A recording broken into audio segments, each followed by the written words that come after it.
So I'm out on my walk this morning and there is some wind damage because there was a huge storm last night.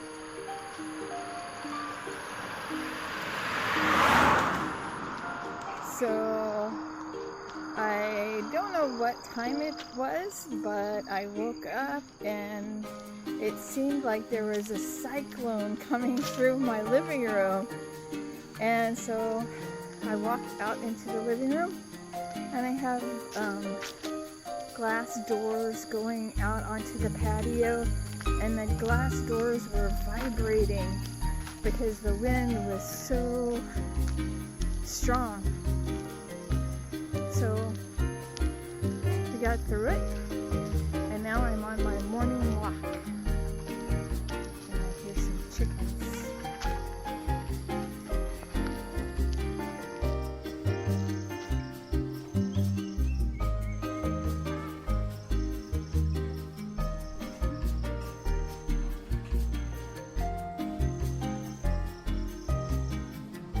This guy looks like he enjoyed the rain last night. There's like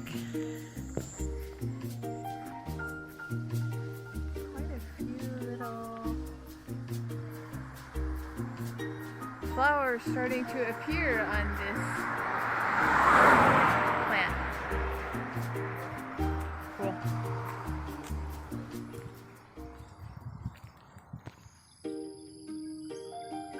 Those are some big chickens.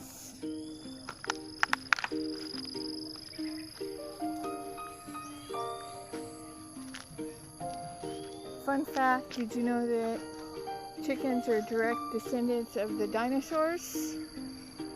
They are, and these guys look like it. This is one of my favorite places on the trail. There's a couple of bamboo groves along here. So when I'm walking, it's cool and shady, but you can see that the wind last night did a little damage.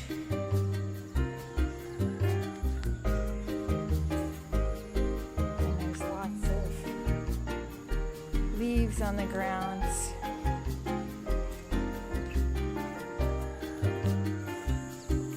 There's the roosters.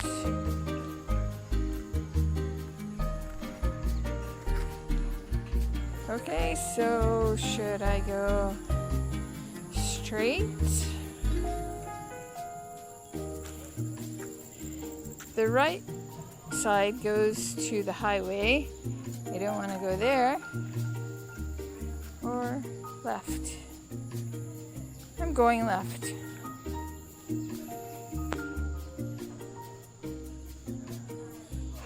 Because I want to show you something in just a few minutes. This isn't what I wanted to show you, but these look like leaves, but actually they're the wings off of termites. So during the night, the termites come out after the rain, and then they lose their wings and they crawl off and do their destruction. Another bamboo grove. And fun fact, did you know that bamboo groves, inside a bamboo grove, is about 10 degrees cooler than the outside ambient air? I don't know if you knew that, but that's my fun fact. Okay, so now we're getting to one of the things I wanted to show you, and that's over here to the right is these trees that are in a line are palm oil trees, and And so these grow for 5 to 10 years. I'm not sure the exact age, but once they start getting oil dates on them, the oil dates are harvested, and they make a really good income for whoever owns this piece of property.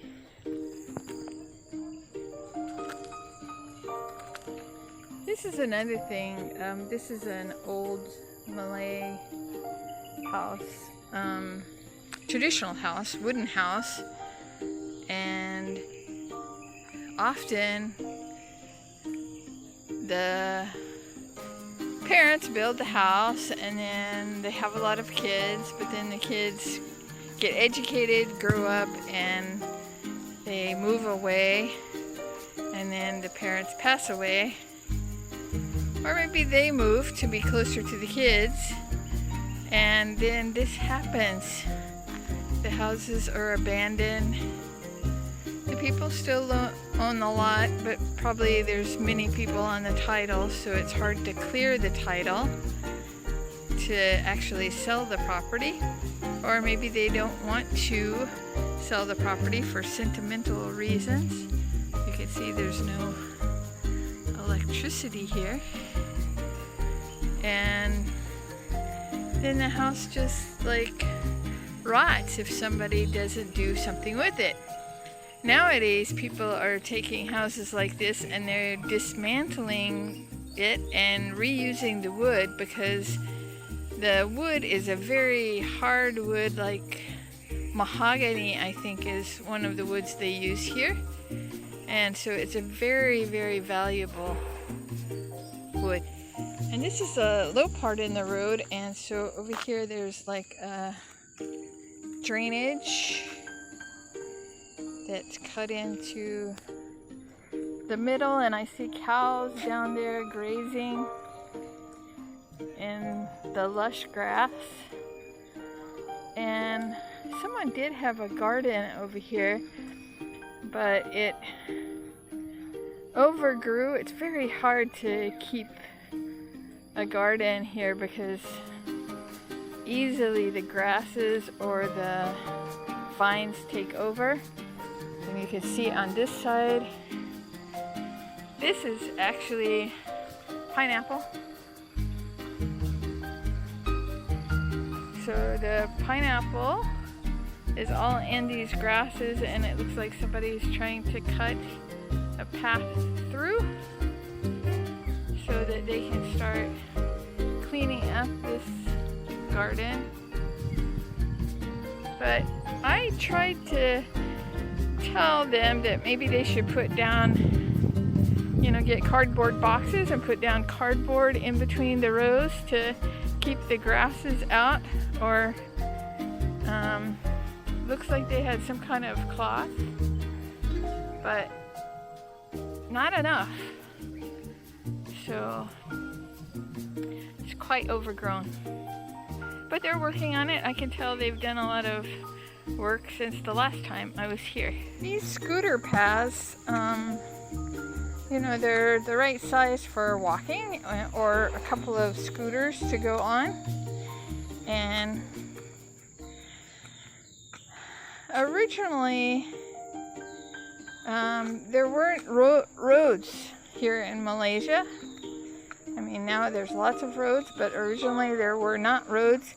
And so you'd have paths, probably one person wide or maybe like this, but they were along the river edge, because that's how most people traveled from here over to Kuala Terengganu, which is about 15 kilometers. And so they would use boats and then walking paths like this to get from point A to point B. So back then, people were very fit. And here we come to another bamboo grove. Okay, so So I'm back to the main road. And to get back to my house, I need to make a right. So what I was talking about, about Malaysians being strong and fit and dynamically strong. The reason is that they are normally using manual tools. They don't use power saws and power drills. I mean, yes, sometimes they do. But like, for instance, my husband has a chainsaw, and so he can go perfectly well and cut down a tree with the chainsaw. But what I've noticed is, like, if he's going to cut down bamboo, he actually prefers taking his machete and cutting with the machete using manual labor. And he's fast, and like 1 or 2 blows and he's got a piece of bamboo cut in half. It's amazing. So the bottom line is you have to use it to strengthen it, right? I mean, that's why I'm walking. So to get fit, you just have to get moving. So these guys look like they're looking for trouble. This road goes down to a big open meadow down there where they graze and sleep overnight. What are you guys doing? Should we see if I get in trouble? No, they're gonna go. I'm actually walking down this way, not crazy, but it's better if they stay off the road. And I knew they'd be scared of me. So there they go, back into their meadow. Hi, good morning. I'm out on my walk today, and it's a little foggy this morning because we had a big rain last night. Not as bad as the night before, when it seemed like it was a typhoon. But I have some interesting things to show you today. So it's raining today, but I wanted to show you that this field that was a mess last time is all cleared off. There's the cows in the distance, and they've brought in a backhoe, I don't know, a tractor, and cleared it off. Yay!